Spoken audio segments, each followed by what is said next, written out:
काले बादलों से ढका एक घना जंगल और पेड़ों के बीच खड़ी एक सुनसान कैबिन और वहाँ पर पसरा हुआ एक अजीब सा सन्नाटा चीख चीख कर कहती थी कि यहाँ पर कुछ बहुत गलत है जो इंसान के रूह तक को चीर सकती है। आज हम लेकर आए हैं 2013 में बनी एक सुपर नेचुरल हॉरर कहानी और ये कहानी आपके डर को हकीकत बना देने की काबिलियत रखती है। तो अगर आपकी दिल की धड़कनें तेज होने के लिए तैयार है तो चलिए चलते हैं उसी जंगल में जहाँ एक केबिन में बसी मौत अब जाग चुकी है। हेलो दोस्तों, हॉलीवुड पॉपकॉर्न में आपका स्वागत है। हमारे आज के कहानी का नाम है इविल डेड। कहानी की शुरुआत होती है एक अंधेरे जंगल से जहाँ एक लड़की खून से सनी भाग रही थी, पर अचानक कुछ लोग उसे पकड़ लेते हैं और उसी जंगल में बने एक केबिन में ले जाते हैं। पर वो लड़की काफी हैरान हो जाती है ये देखकर कि उसको पकड़ने वालों के साथ उसके पिता भी शामिल थे। वो लड़की अपने पिता से रहम की भीख मांगती है, पर उसके पिता ने अपने दिल को पत्थर बना लिया था क्योंकि मासूम सी दिखने वाली इस लड़की ने अपने ही माँ को मार डाला था। फिर तभी एक बुजुर्ग औरत उसे अपने किताबों से कुछ काले मंत्रों को पढ़कर सुनाना शुरू करती है और जैसे ही वो मंत्र लड़की के कानों में जाती है वो लड़की पूरी तरह से बदल जाती है। उसकी आवाज काफी भयंकर हो जाती है और वो अपने पिता को गंदी भाषा में गालियां देने लगती है। तब उसके पिता को एहसास हो जाता है कि अब वो उसकी बेटी नहीं रही। फिर वो आंसुओं के साथ अपनी ही बेटी को पेट्रोल डालकर जला देता है और उसके जलते हुए शरीर के कारण वो कुछ ऐसा चिल्लाती है कि उसे सुनने वालों के रोंगटे खड़े हो जाएं। फिर यहाँ से कहानी को शिफ्ट करके हमें कुछ साल बाद जंगल में एक दोस्तों के ग्रुप को दिखाया जाता है जहाँ मिया नाम की एक लड़की अपने भाई डेविड और उसकी गर्लफ्रेंड नेटली के साथ होती है। उनके साथ ओलिविया और एरिक नाम के दो और दोस्त भी होते हैं। जहाँ हमें पता चलता है कि मिया एक ड्रग एडिक्ट यानी नशे की आदी है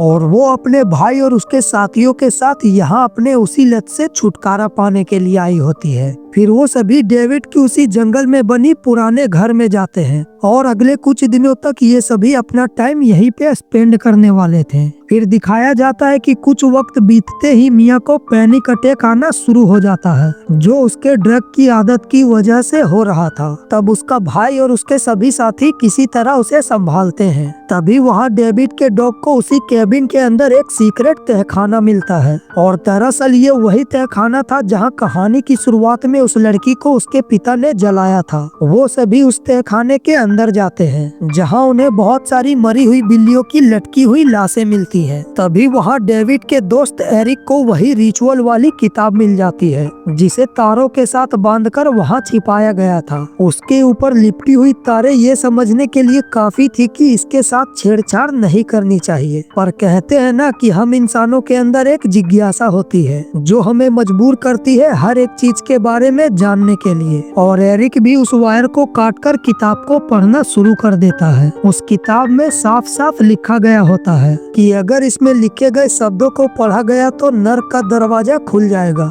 और वहाँ से एक शापित आत्मा हमारे दुनिया में आ जाएगा। पर फिर भी एरिक कहाँ रुकने वाला था और वो उन शब्दों को पढ़ना शुरू कर देता है। तभी हमें दिखाया जाता है कि जैसे जैसे एरिक उन शब्दों को पढ़ रहा था दूसरी तरफ कोई अनदेखी सी शक्ति मिया की ओर बढ़ रही थी और इधर जैसे ही एरिक सभी शब्दों को पढ़ लेता है तभी दूसरी तरफ मिया को काफी तेज उल्टी हो जाती है। फिर तभी उसे जंगल में एक लड़की सफेद कपड़ों में दिखती है जिसे देखकर मिया बहुत डर जाती है और वहाँ से भागने का फैसला करती है। तब उसके सभी साथी उसे रोकने की काफी कोशिश करते हैं पर वो किसी की नहीं सुनती। हालांकि मिया उस लड़की के बारे में सबको बताती है पर उन सबको लगता है कि मिया यहाँ से भागने के लिए बहाना बना रही है। जिसके बाद मिया डेविड की कार लेकर वहाँ से अकेले ही निकल जाती है, पर काफी तेज बारिश होने के कारण उसे रास्ते का पता नहीं चल पाता। पर तभी अचानक मिया के कार के सामने फिर से वही लड़की आ जाती है जिसकी वजह से मिया की गाड़ी एक दलदल में जा गिरती है। तब मिया उस लड़की से बचने के लिए कार से निकलकर अपने घर की तरफ भागने लगती है, पर वो शापित लड़की पेड़ों को अपने काबू में करके मिया को जकड़ लेती है। जिसके बाद वो शैतानी लड़की मिया के सामने आती है जो दिखने में काफी भयानक लग रही थी और वो मिया के शरीर के अंदर घुसकर उसे पोजेस कर लेती है। जिसके बाद डेविड और उसकी साथी ओलिविया मिया को ढूंढते हुए उसी जगह पे आते हैं और वो देखते हैं कि मिया काफी डरी सहमी हुई एक पेड़ के नीचे बैठी होती है।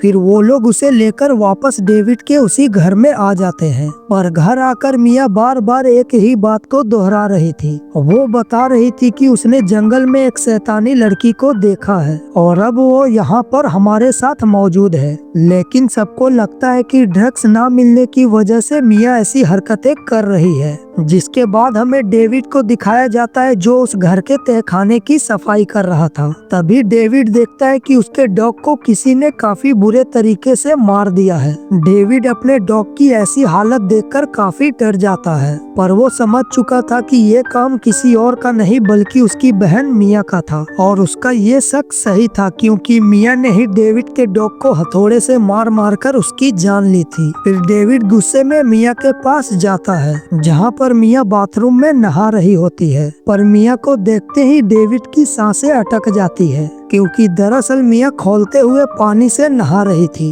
और वो पानी इतना ज्यादा गर्म था कि मिया की बॉडी बुरी तरह से जल रही थी और वो उसे जल्दी से कार में बिठाकर हॉस्पिटल जाने के लिए निकल जाता है। पर आगे जाकर वो देखता है कि वहाँ से निकलने का एकमात्र रास्ता बारिश की वजह से बंद हो चुकी थी और पीछे कार में बैठी मिया ये सब देखकर काफी अजीब तरीके से मुस्कुरा रही थी। जिसके बाद मजबूरन डेविड मिया को लेकर वापिस उसी घर में आ जाता है। जिसके बाद ओलिविया जो कि एक नर्स है वो मिया को एक नींद का इंजेक्शन देकर सुला देती है। दूसरी तरफ एरिक अभी भी उस किताब को पढ़ रहा था। उसमें लिखा होता है कि जो इंसान उस शैतान के बस में होगा वो पहले तो जंगल की तरफ भागेगा और फिर वो खौलते हुए पानी से नहाएगा। फिर एरिक ये सारी बातें अपने साथियों को बताता है पर कोई भी उसकी बातों पर यकीन नहीं करता। वो सभी वहाँ से निकलने के बारे में बात कर रहे थे पर तभी वहाँ पर मिया आ जाती है। उस वक्त मिया के हाथ में एक शॉटगन थी और वो सीधा डेविड को शूट कर देती है। पर डेविड की किस्मत अच्छी थी कि गोली उसके बाजू को छूकर निकल जाती है। फिर मिया शैतानी आवाज में कहती है कि तुम सब के सब आज मरने वाले हो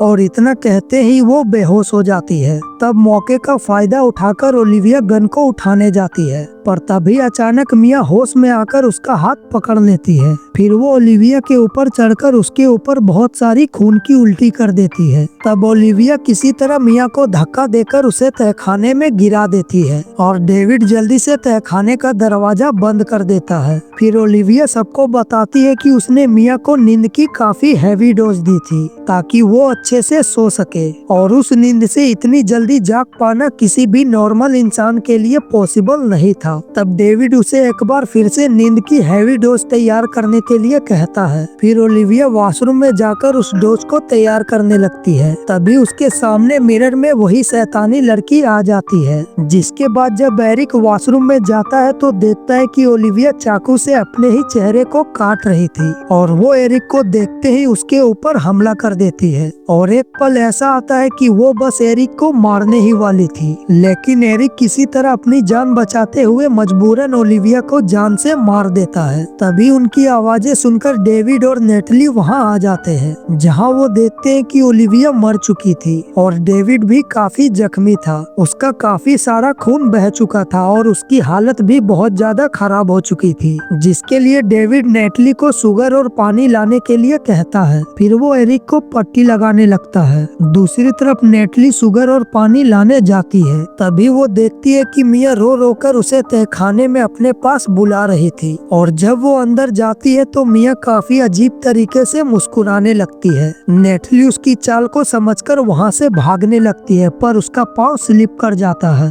जिसके बाद मिया उसके ऊपर हमला करते हुए उसके हाथों को काफी बुरे तरीके से काट लेती है पर तभी डेविड वहाँ आकर नेटली को ऊपर खींच लेता है। फिर वो उस तहखाने को अच्छे से जंजीरों की मदद से लॉक कर देता है। वहीं दूसरी तरफ एरिक उस किताब को जलाने की कोशिश कर रहा था पर वो किताब आग में डालने के बाद भी नहीं जल रही थी। जिसके बाद एरिक वापस से उस किताब को पढ़कर डेविड को सुनाने लगता है। वो बताता है कि जिस शैतान का इस किताब में जिक्र है वो इंसान की आत्मा को चुराता है और जब वो 5 इंसानों को मारकर उसकी आत्मा को चुरा लेगा तब आसमान से खून की बारिश होगी और फिर नर्क का दरवाजा खुल जाएगा। जिसके बाद वहाँ से एक शैतान हमारी दुनिया में आ जाएगा। उस किताब में शैतान को कैसे रोका जाए इसका भी जिक्र किया गया था। और एरिक डेविड को बताता है कि अगर हमें उस शैतान को रोकना है तो मिया को मारकर उसे उस शैतान की कब्जे से छुड़ाना होगा, और या तो हमें उसे जिंदा जलाना होगा या जिंदा ही मिट्टी में दफनाना होगा। पर डेविड ऐसा करने से मना कर देता है क्योंकि वो अपने बहन से बहुत प्यार करता था और किसी भी हाल में वो अपनी बहन को खोना नहीं चाहता था। दूसरी तरफ नेटली के जिस हाथ में मिया ने काटा था अब उसका वो हाथ सड़ना शुरू हो चुका था क्योंकि अब धीरे धीरे वो शैतानी लड़की उसको अपने बस में कर रही थी। पर तभी नेटली चैन सॉ की मदद से अपने हाथ को काट लेती है और पास ही तहखाने में से मिया ये सब देखकर काफी अजीब तरीके से मुस्कुरा रही थी। तभी वहाँ डेविड आ जाता है और नेटली की हालत देखकर जल्दी से उसका ट्रीटमेंट करने लगता है। जिसके बाद डेविड और एरिक आपस में डिस्कस कर रहे थे कि कैसे उस शैतान से पीछा छुड़ा सकते हैं। पर तभी वहाँ नेटली आ जाती है जो कि अब पूरे तरह से उस शैतान के बस में आ चुकी थी। उसके हाथ में कील ठोकने वाली गन होती है जिससे वो एरिक के ऊपर हमला कर देती है।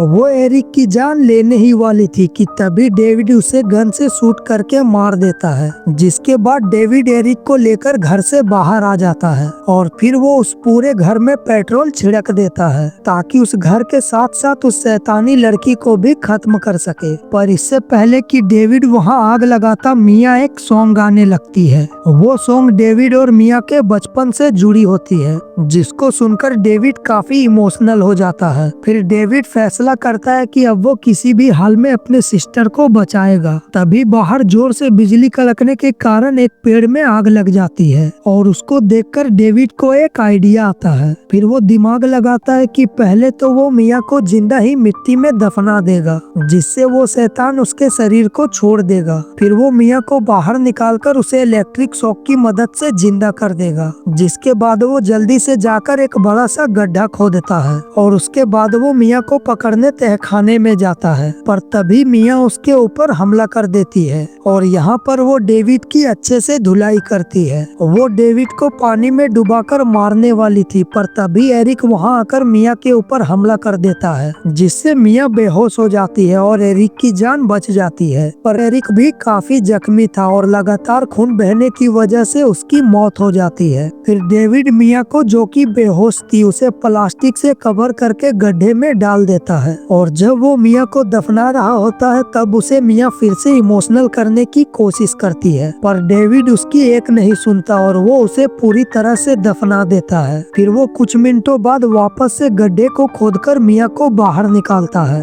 और उसे इलेक्ट्रिक शॉक देकर वापस से जिंदा कर देता है। अपनी बहन को जिंदा देखकर डेविड काफी खुश हो जाता है। पर तभी वहाँ एरिक आ जाता है जो कि अब पूरी तरह से उस शैतान के बस में आ चुका था। वो डेविड के ऊपर हमला करके उसे जख्मी कर देता है और अब डेविड समझ चुका था कि वो शैतान उसे जिंदा नहीं छोड़ेगा। जिसके बाद वो उस शैतान के साथ खुद को उस घर में बंद कर लेता है और फिर वो पूरे घर में आग लगा देता है। जिसके बाद डेविड और एरिक दोनों ही उस घर के साथ जलकर मारे जाते हैं। पर इन दोनों के मौत के बाद अब उस शैतान ने पूरे 5 लोगों को अपने बस में कर लिया था और उस किताब में लिखी बात अब सच हो जाती है और वहाँ खून की बारिश होने लगती है और फिर जमीन के अंदर से एक शैतान इस दुनिया में आ जाता है। फिर वो मिया के ऊपर हमला करके उसका एक हाथ तोड़ देता है पर तभी मिया किसी तरह चैनसो की मदद से उस शैतान को बीचों बीच काट देती है। जिसके बाद उस शैतान की बॉडी धीरे धीरे वापस जमीन के अंदर चली जाती है और इस तरह उन सभी में सिर्फ मिया ही जिंदा रह जाती है और इसी के साथ ये कहानी यहीं पे खत्म हो जाती है।